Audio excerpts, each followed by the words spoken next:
naghihingalo. Ang lapis na ginamit sa kwento nating naudlot.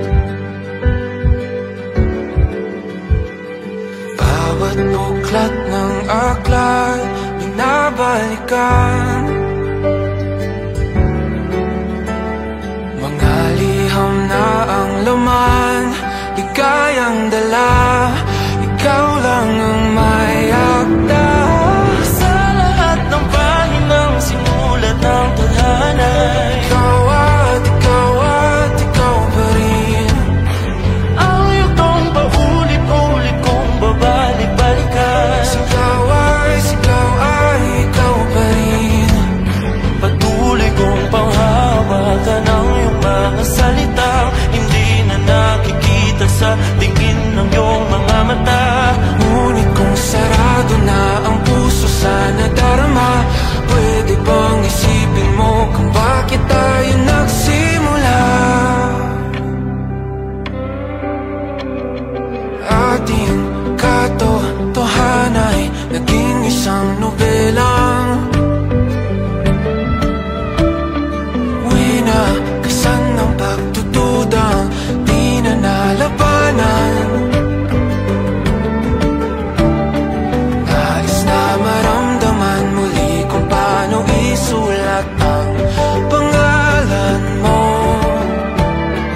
Ngunit bawat letra'y mahirap nang ikuhit dahil binubuo nila ang iyong mga pangako. Sa lahat ng pahinang sinulat ng tadhana, ikaw ikaw pa rin ang yugtong paulit-ulit kong mabalik-balikan. Sigaw ay ikaw pa rin. Simula sa wakas na di matuklasan, babalik kung saan di na natagpuan ng mga matang nakatanaw sa umpisa ng yugtong di na sana naisulat pa. Simula sa wakas na di matuklasan, babalik kung saan di na natagpuan ang mga matang nakatanaw sa umpisa ng yugtong di na sana naisulat pa. Sa lahat ng pahinang sinulat ng tadhana, ikaw